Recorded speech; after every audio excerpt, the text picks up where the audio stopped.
नमस्कार। Bihar police SI का form online होना स्टार्ट हो चुका है। अगर आप फॉर्म को ऑनलाइन करना चाहते हैं, लेकिन हमारे विचारों को एक बार आप ज़रूर सुनिएगा। मैं उनके लिए खास बात करने वाला हूं जो यूपी पुलिस एसआई का एग्ज़ाम कभी ना कभी उन्होंने क्रैक किया हुआ है। देखिए, इसमें हाइट जो मांगी गई है वो 165 सेंटीमीटर मांगी गई है, और आप जो यूपी पुलिस एसआई का फॉर्म ऑनलाइन करते हैं तो वहाँ पर 168 सेंटीमीटर आपसी हाइट मांगी जाती है। आपने एग्ज़ाम क्रैक कर लिया था यूपी एसआई का, लेकिन आप हाइट में छट गए थे, यानी हाइट की वजह से आपका सिलेक्शन नहीं हुआ है, तो आप बिहार पुलिस में आप फॉर्म को ज़रूर एक बार ऑनलाइन करें। वहाँ पे आपको एक सुनहरा मौका मिल सकता है। ऐसा मैं इसलिए कह रहा हूँ कि आप सोचिए कि अगर आपने यूपी एसआई का एग्ज़ाम एक बार आपने क्रैक किया हुआ है तो बिहार पुलिस एसआई का एग्ज़ाम क्रैक करने में आपको कोई ज़्यादा दिक्कत नहीं आएगी। अगर आपने एग्ज़ाम क्रैक कर लिया है तो यहाँ पर आप पॉइंट 1, पॉइंट 2, पॉइंट 3 से जो भी आप वहाँ पर आपकी हाइट कम हुई थी, यहाँ पर आपका वो लगभग आपका सिलेक्शन हो जाएगा। तो आप इस बात को एक बार ज़रूर गौर करें। यहाँ पर देखिए, मैं नोटिफिकेशन की बात करने वाला हूँ। अभी शाम तक, आज 5 तारीख है, फॉर्म आज से ऑनलाइन होना स्टार्ट हो चुका है, लेकिन हमने सोचा कि उससे पहले हम आपको इसका नोटिफिकेशन आपको ज़रूर दिखा दें ताकि आपको एक तसल्ली ज़रूर हो जाए। चलिए देखिए ज़रा, यहाँ पर हमने जो ऑफिशियल नोटिस यहाँ पर आई है, हम यहाँ पर देखते हैं कि पुलिस अवर निरीक्षक यानी पुलिस सब इंस्पेक्टर की पद आए हैं 1275, हिंदी में पूरा यहाँ पर लिखा गया है। अब यहाँ पर देखिए ज़रा कि आपको ये जानने की कोई ज़रूरत नहीं है कि ये बिहार की वैकेंसी है। चलिए यहाँ पर ज़रा जो विज्ञापन संख्या दी गई है इससे मेरा कोई लेना देना नहीं है ख़ास तौर पे। अब यहाँ पर पात्रता की बात की गई है कि आप सिर्फ भारतीय नागरिक होने चाहिए। आप किसी भी स्टेट से हैं, अगर आप बिहार स्टेट से हैं तो आपको छूट मिलेगी। अगर आप किसी अन्य स्टेट से हैं तो आपको जनरल में क्वालिफाई आपको करना होगा, तब जाके आपका सिलेक्शन कहीं ना कहीं हो जाएगा।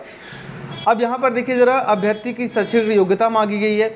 किसी भी विश्वविद्यालय से जो कि मान्यता प्राप्त हो, वहाँ से आपने ग्रेजुएशन की परीक्षा आपने पास की हो और आप इस फॉर्म के लिए आप एलिजिबल माने जाएंगे, ठीक है ना। उम्र की सीमा भी यहाँ पर दी गई है कि 1/8/2023 को आपकी एज, ठीक है ना, 20 साल और मैक्सिमम 40 साल आपकी होनी चाहिए।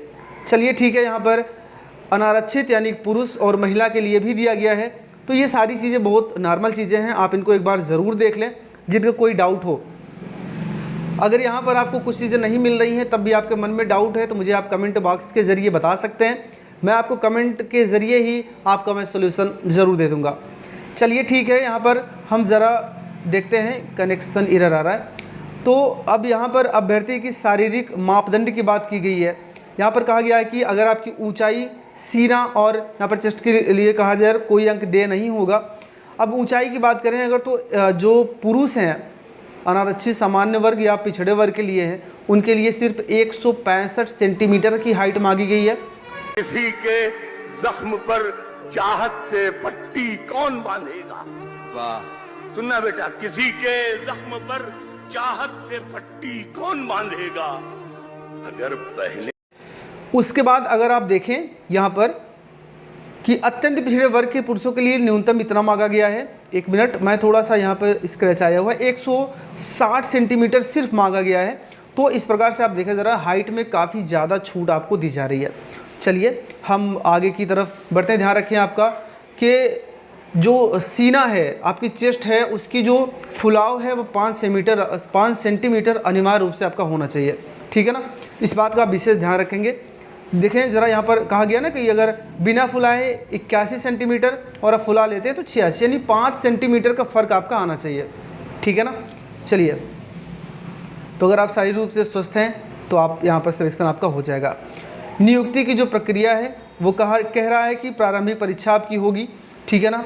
जिस प्रारंभिक परीक्षा 200 अंकों का एक पत्र होगा जिसमें कुल 100 प्रश्न होंगे, यानी कि एक प्रश्न आपका 2 अंक का होना। इतना मजबूर न।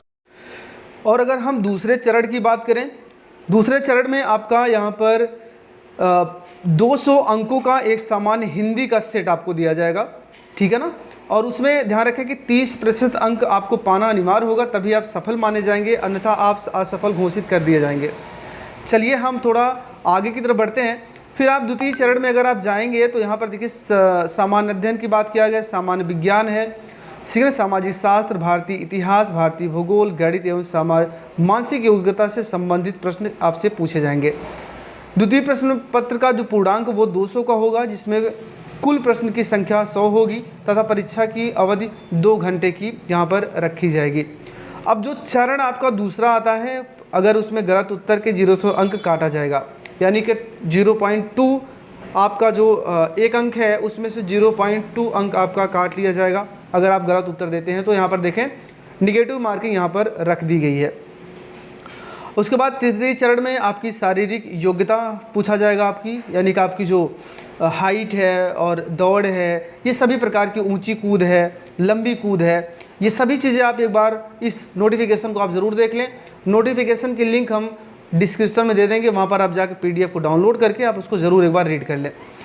अब यहाँ पर गोला फेंक भी आपका होगा, ठीक है ना। इस प्रकार से सभी चीज़ें यहाँ पर देखिए, जो किन्नर हैं जिन्हें ट्रांसजेंडर कहा जाता है उनके लिए भी यहाँ पर ये वैकेंसी उनके लिए भी एलिजिबल है, ठीक है ना। तो ये कुछ खास जानकारियाँ रहीं और रिक्तियों की संख्या, ये सभी चीज़ें बहुत ही सामान्य सी चीज़ें हैं। फॉर्म को कैसे ऑनलाइन हो करना है हम आपको अगले वीडियो में हम आपको यहाँ पर डिस्क्रिप्शन में लिंक दे देंगे, वहाँ से जाकर आप कैसे फॉर्म को ऑनलाइन करेंगे आप एक बार उसको ज़रूर देखिएगा। वीडियो देखने के लिए आपका बहुत बहुत धन्यवाद। आपका दिन शुभ हो।